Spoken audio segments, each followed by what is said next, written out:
fact, the main topic is Indian Constitution, its features. And in this, I would like to talk about the quasi-federal nature of the Indian Constitution. The quasi-federal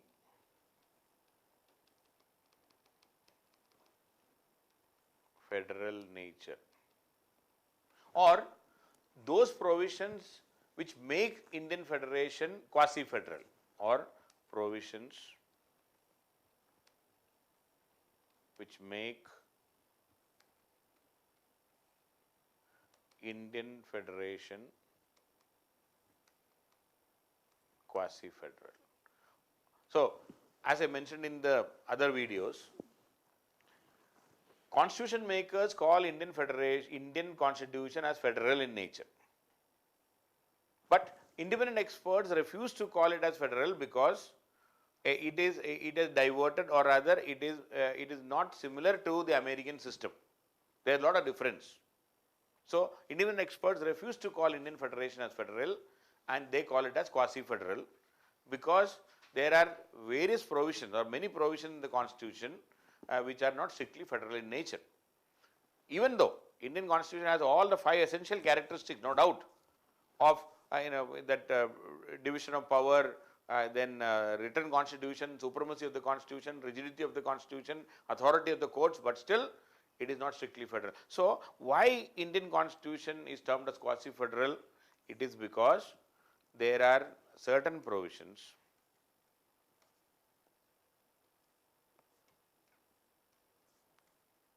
which make the states subordinate to the center. And when I discussed about federation, I made it very clearly that both are, none is subordinate to the other. One big principle is, of the federal principle is, none is subordinate to the other.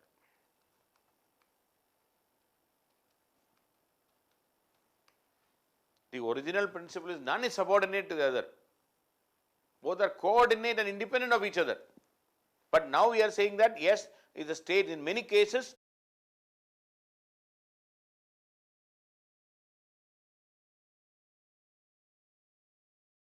states are becoming subordinate to the center. That is why it is becoming. So, there are many examples. I would like to quote some of them because I do not want to get into the entire details right now, because this will be discussed further in the center-state relations. But for the understanding of quasi-federal, some of the examples. Number 1, Article 249. Article 249 says that if Rajya Sabha takes the initiative, the Rajya Sabha can take initiative, Rajya Sabha can take initiative. If Rajya Sabha takes initiative, the Union Parliament can legislate in state list. Union Parliament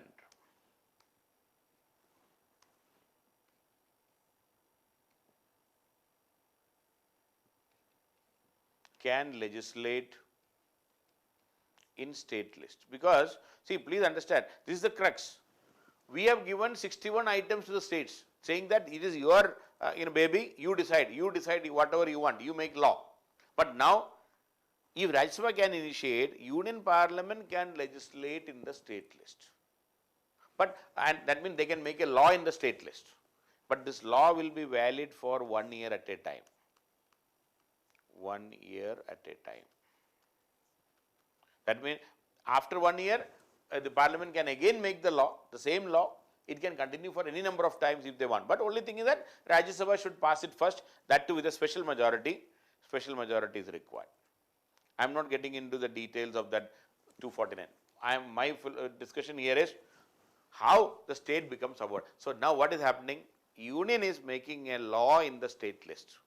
So naturally, the state is becoming subordinate to the center in this case. So Article 249 is an example of state becoming subordinate to the center. Union Parliament can make law in the state list. So one example.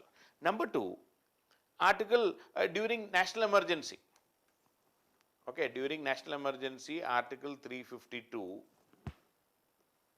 again, when the national emergency is going on, Union Parliament can make law in the state list.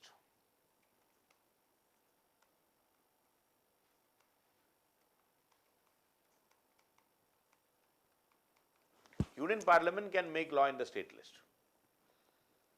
So, and this law will be valid for during the emergency, the law valid during emergency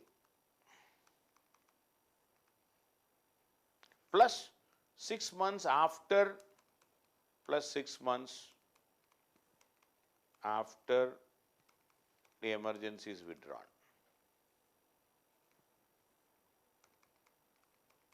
So, it has validity only during emergency and another 6 months.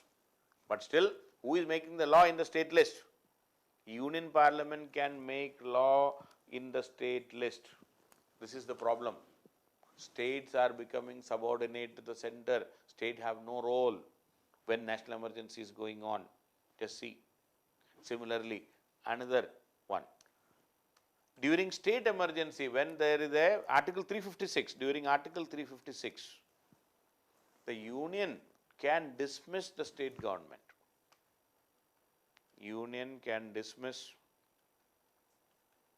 the elected government. The state government is dismissed for whatever be the reason. But who is doing? The center is doing. Center is dismissing the state government. And not only that, during when the, and they can even suspend or dissolve the state legislature. It can suspend or even dissolve the state legislature during the state emergency. President's rule. Article 356 is nothing but the president's rule. President is ruling. Center is ruling. The state government is dismissed. The state legislature is suspended or dissolved. Again, any legislation at that time is done by the Union. So, Union Parliament can legislate in the state list at this time. Union Parliament can legislate in state list. And once the state government comes up again,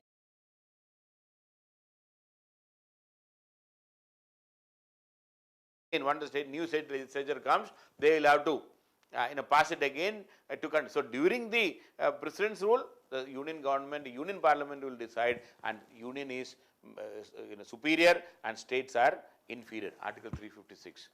Even during the financial emergency, Article 360. Financial emergency.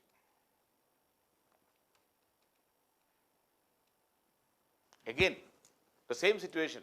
The center can direct the states regarding the finance. Center can decide on everything, all expenditure, including salary, everything. Even the state government employee salary, the center will ask to reduce or whatever it wants, the center can decide.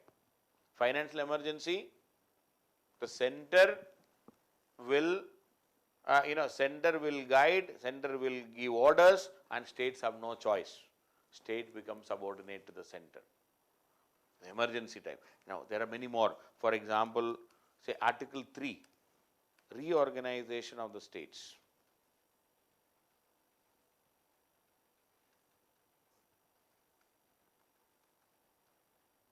Reorganization. Here, the Union Parliament will reorganize. It can change the boundary, increase or decrease the size of the state. Union Parliament will decide. Center has full power. States have no role. States have no role. States have no role when it comes to the what you call reorganization or the size of the state. Even renaming a state, everything is done by the center, not by the state. States can any time be destructed. It can be removed. So, again, the center has overwhelming power over the states. Then appointment of governors. See, Article 3 and all, I will be elaborating in when it comes to Article 3. But here, please understand, the state has less power, center has more power. That's the point I am making. And take the case of appointment of governors. Governor is the highest executive of the state, is the head of the state, we can say. In the name of governor only all decisions are taken. The appointment of, when it comes to the appointment of governors, the center has full power, states have no role. States have no role. He is the head of the state. I mean, he is the highest constitutional authority of the state. But states have no role. Everything is decided. And these days, a retired politician from BJP or RSS will be appointed, because the central government is ruled by, BJP. So when the Congress were ruling, a retired congressman would have been appointed. So, but states have no role. And many a times, these state governors are acting only as agents of the center, not in the right interest of the states also in many cases. They behave very in a bizarre way in many cases, appointment of governors. Similarly, when it comes to the Article 200, another good example. Article 200, the state legislature can pass a law in the state list. State legislature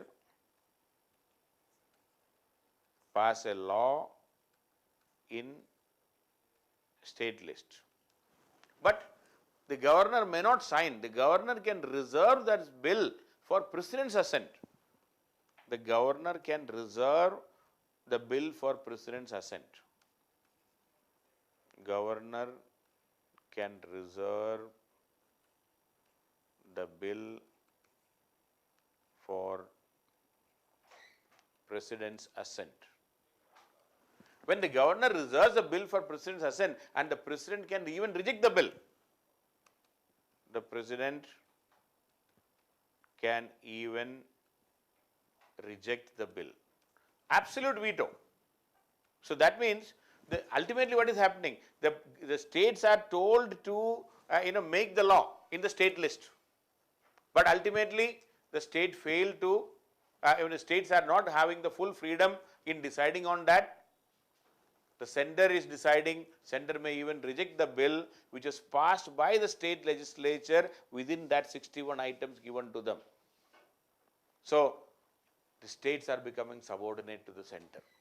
So these are some of the instances. I mean, 7 instances I have given. There are many more. So when a question comes that federal or quasi, why independent experts call Indian Federation as quasi-federal? Because there are so many instances like this where the states act or become subordinate to the center. This violates the federal principle. So, Indian Constitution, even though the Constitution makers call it as federal, in many cases it is not having that independence of the states. The states are becoming subordinate. So why are we doing this? The Constitution makers felt that this is how India will work. It is good for India. See, in the last 70 years. Now the question I would like to ask here is, is it good or bad? Is it good or bad? Definitely, if you look at the working of the Constitution in the last 70 years, we should safely say it's good. So a quasi-federal constitution is what is required for India. The Indian Constitution makers knew what all problems could be there in future. They have kept that safety valves for all these things. So in the process, we might have violated the federal principle, it's true. It may not be strictly federal in nature. But in the process, it helps the Constitution to work.